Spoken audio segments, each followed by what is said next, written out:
this is Sue from Sue's Paper Creations. Today I am going to be sharing with you how to make this beautiful flamingo silhouette card. Now I can't take credit for this idea. This idea actually came from a demonstrator from Brandon, Florida. Her name is Lisa Curcio. I hope I am saying that right. Last name is Curcio. Anyways, Lisa posted it on a site and I was really drawn to this card.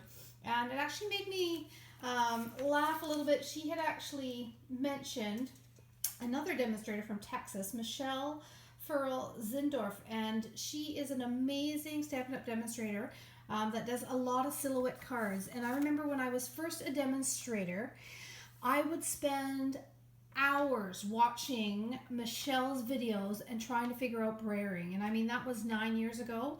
I'd be working till 2 in the morning. And I actually found my original card that I first made after watching one of Michelle's videos.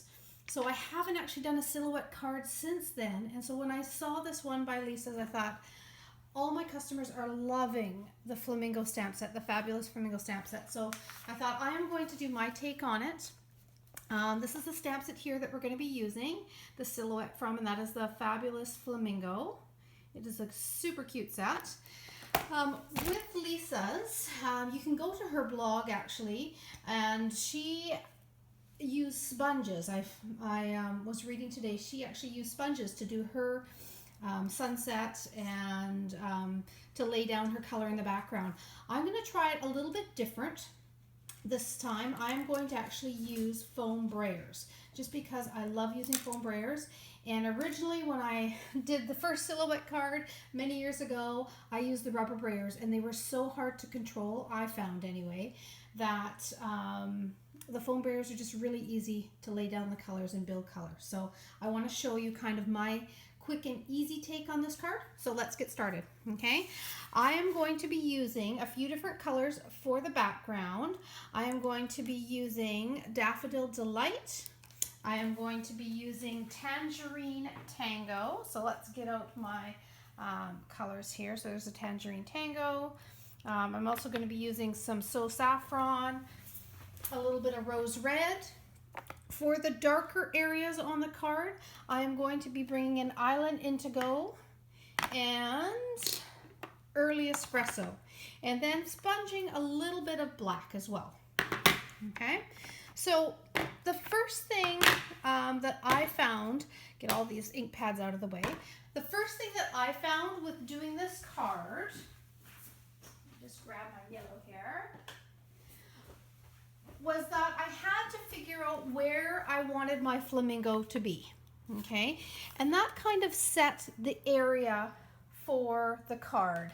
So I took my flamingo and I kind of had a look at him and said, okay, I want him to be not too high, not too low. I want him to be just about there. So therefore, then I knew, and I'm just gonna stick my Post-it notes there, I knew where I had to mask off that line of color. Okay, so I wanted to get a guideline where I wanted it to be, and that's where I want it to be. Okay, so then the next thing I did was I thought, okay, I need something to mask off that moon.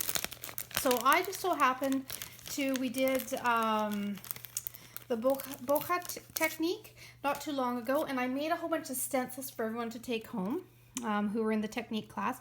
So I happened, I don't know if you guys can see that on screen, I hope so, it's very clear, but I happen to have a whole bunch of clear circles that I had from when I cut out all the circles to make the stencil for everybody. So I used one of those to mask off my circle and for my moon, and then I just placed my Post-it note over top of the edge of the circle. That's going to hold it in place, and then I'm going to do another one right here. Okay, so there we have it. I am working with a very vanilla base that is 3 3¾ by 5. Okay, and that's the piece of paper I'm using for my base. So the first thing that I'm going to do is take my Daffodil Delight, and one thing with the foam brayers is, and with actually any brayering, is you don't want to take this process too quickly, okay? It really does make a difference if you take the time to lay down the color, okay? So, and by that I mean, don't go in there and just try and put down a whole bunch of color really quickly. You want to take your colors and you want to build them up nice and softly, okay? And then work in the darkness, especially for working for a sunset, because you have those different layers of color in the sky, okay? In the skyline, and that's what you want to be able to have. You don't want to have it just one big block of color. So I've laid down a little bit of yellow. Now I'm going to go in with some Tangerine Tango, and I love this orange color. It's very bright and vibrant, and I'm going to just see how dark it is on my roller, okay? And I'm going to start going over and adding some layers of orange. Now, orange is the color that I put most on the top of this card. So I am going to take a little bit of time to work that orange across the card and build up some really rich color. So you can see how it's gradual, but I can control it that way, which is what I want. I can make it a little darker in some areas and keep it a little lighter, and that's going to become very important when we go to do the bottom half of the card, and I'll explain that when we get down there, okay? So this is looking good. Okay. Now, when I ink up my roller, I am going across the whole surface. You don't want to dab it because you don't want to have uneven coverage on your roll. Okay, so that's another little tip for you. Now, I'm going to add a little bit more color over here. Now I'm going to kind of zone into different areas where I want kind of that, a darker line of color in a couple spots in the sunset. Okay, so it's going to be subtle, but you'll be able to see a little bit of different tone in there. So let's see if I can lift this up so far and get a closer look. Okay, see what I'm doing there. Now I'm going to bring in the rose red. The rose red is really going to add some richness to this background, and I'm just going to replace my roller with another one. So these are the foam rollers that we have in the catalog. You actually get 2 handles and 4 of these rollers when you buy a package of them. And as you can see, super easy to switch them out. You can rinse out these rollers if you want. I prefer just to keep, you know, certain rollers for certain colors, just because I'm doing a lot of it. And I have a little box where I keep them all in. Okay, so now I'm bringing in some of that rose red and really setting that sky on fire here. Oh my goodness, it's looking good. And again, there's a couple areas that I want, you can see I'm working on a little line here that I want to be just a little bit darker, just to add depth in the sky. Okay, I think I'm good. Oh, I love that. Okay, I think I love that better than the first one. All right, so I am very happy with that. I am going to close up those rollers. I'm going to peel off these Post-it notes along with my circle. Now, the nice thing about using a circle that this was just a transparency that I cut the circle out of using one of my framelits. The nice thing is when you are doing the masking, you can see right through it, so you can see kind of what it is going to look like, the end result's going to look like. It's not like you have it covered up and you can't see the difference in color in between the white or the cream in this case and the color that you've got. Okay, so I'm going to use the same Post-it note. I'm going to go the other direction now, and I want to just cover it up. I mean, you don't want any gaps in your layers, so I've got it pretty close.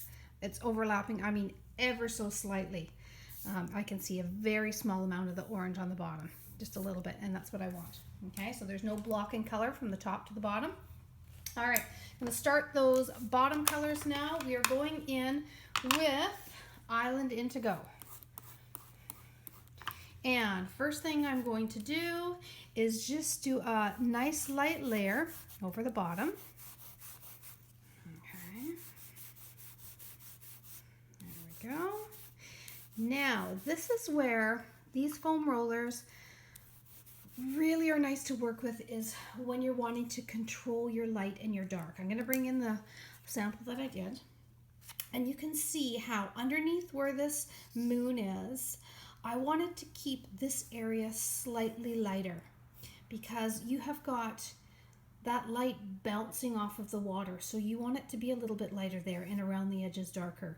So to do that, what I'm going to do is I'm just going to use my roller and I'm going to start building up all the other areas. And I've got just a light layer of color on this area here so I can see through my masking off where my moon is. And I'm going to bring in some color from the sides. Again, I got to get full coverage back on my roller. There we go. And I'm going to just, it's going to take a little bit here as this comes to life, but I am going to build up some color around the outside. And you can see how I'm leaving this area here where the light is bouncing off lighter. I don't want that dark coverage on there. Okay, we're getting there. There we go. Now I'm starting to get the color. You can see the layers a little bit more. Now I'm going to put a little bit more over the whole surface and maybe along towards the bottom here, but leave this area here lighter. Okay, now I'm starting to get some nice rich color. That's perfect. Okay, so now that I've got that area nice and light, I've got it darker around the edges, I'm bringing in my next darker color, which is early espresso. And for this color, again, it's going to be quite a bit darker than the brown, so I'm going to start it over the edges. And I'm working that color in. You can see that darkness there. Okay, now what I'm going to do is I'm just going to adjust this so it's a little bit easier for me to brayer here. I'm going to bring this up so I don't get it on my board. And I'm going to work across the bottom. So I want to really add some darkness around the edges and across the bottom, because this bottom is going to be kind of the marshy area where those flamingos' legs are hanging out. So I do want it to be quite a bit darker. Okay. And you can see, I mean, it takes a little bit of a process here to build up that color, but you want to build it up slowly because you don't want to have those big lines. This is how you get the beautiful shading and the depth. Okay, it's looking pretty good. I'm going to add just a little bit more, I think.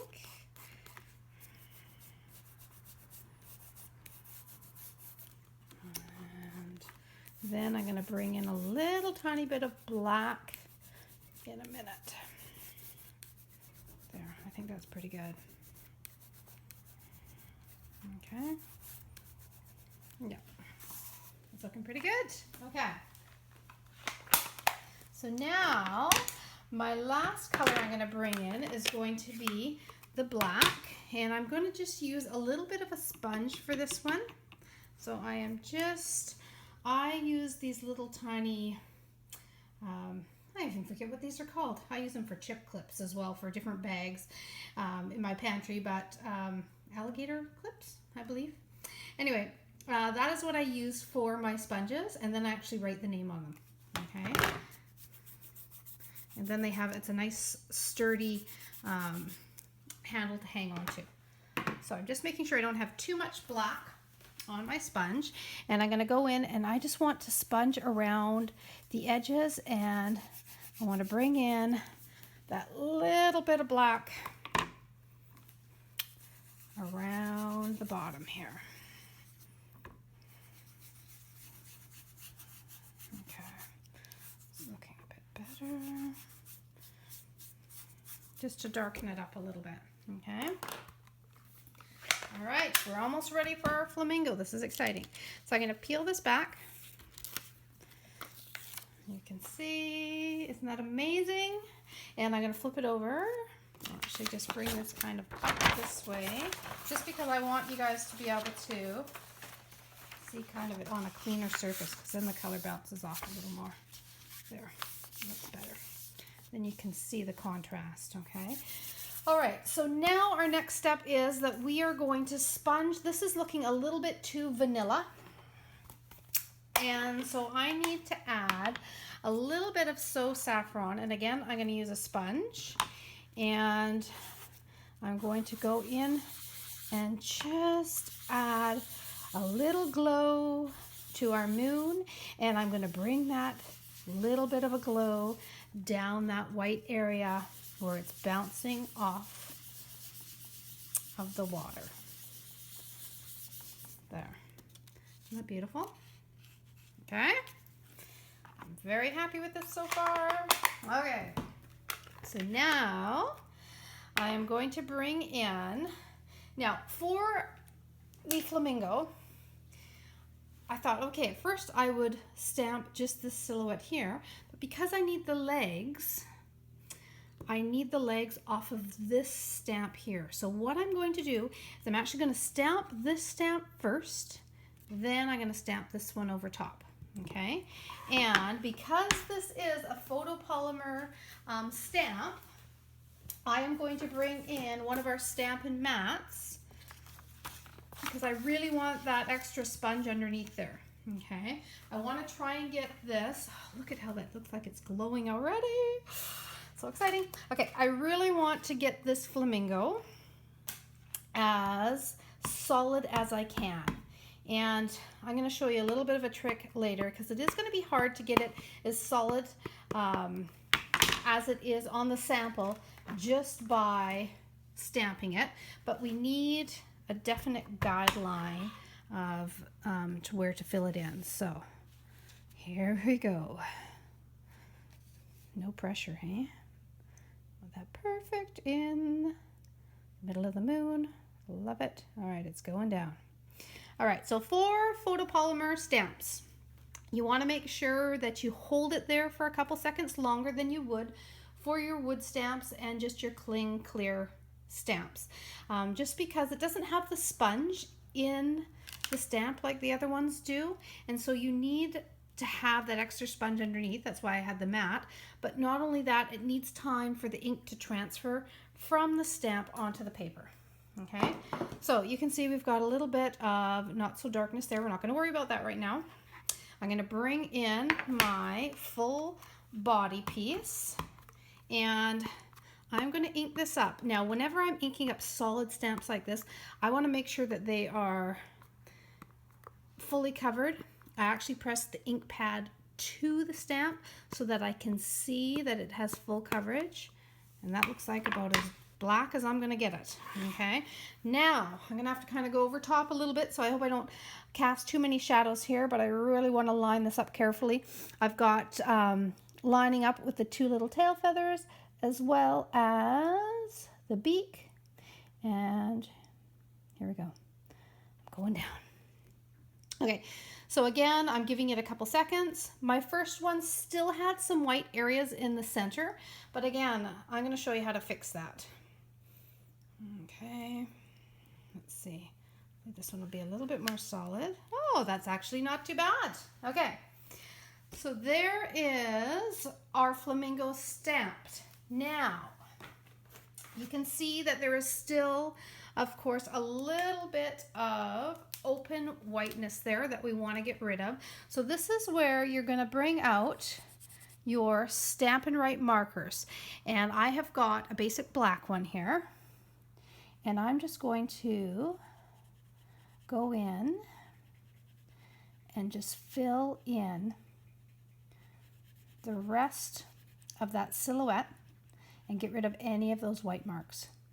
So it's as simple as that. So you have got the outline, so you have all the detail, the outside detail of that flamingo, but we're just going in and filling in that solid, making that body solid. Little bits in the neck there, need a little bit more. There we go, that's much better. And even on the legs, not quite as solid, so I want to just fill those in a little bit. Because again, we're going for a silhouette, so we want that to be nice and solid. There we go. Okay, so that's how you fill in your flamingo. All right, now it's just going to be a matter of finishing off all the detail around the bottom. So what I did is I brought in this little stamp here that comes in the stamp set, just some little sprigs of grass here, and I'm going to stamp some around the bottom.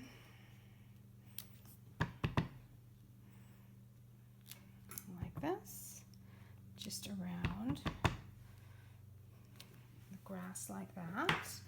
And you know what? I'm actually going to darken the bottom of that grass up just a little, or the bottom of the card up a little bit more.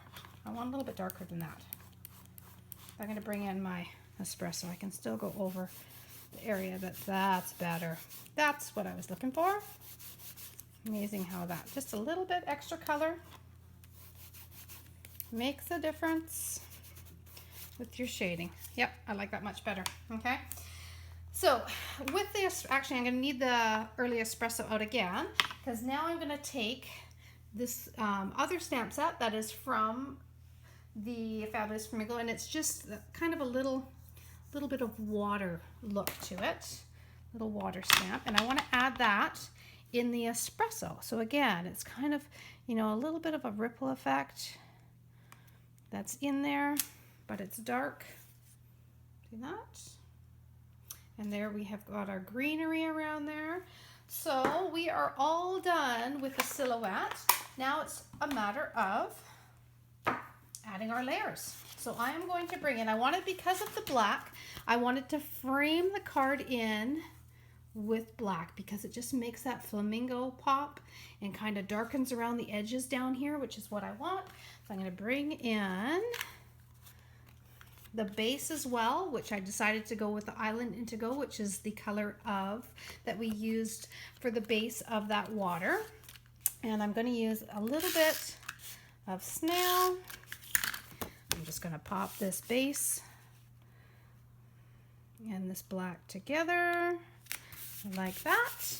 Now for our flamingo piece, I'm going to bring in my dimensionals. Pop those on the back, just like that. And pull those suckers off. All right. And there we go. I'm going to get rid of that so you can see we don't have all that extra color around.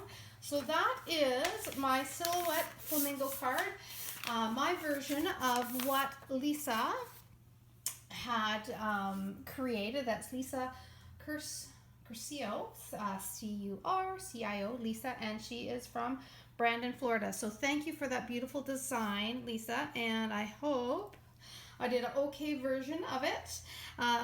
If you would like to order the Stampin' or the Fabulous Flamingo Stamp Set or any of the other supplies that were used today, you can go to my online store, which is suephillip.stampinup.net. This actually is the feature host code for the month of July. So if your order is under $200, please pop in this host code.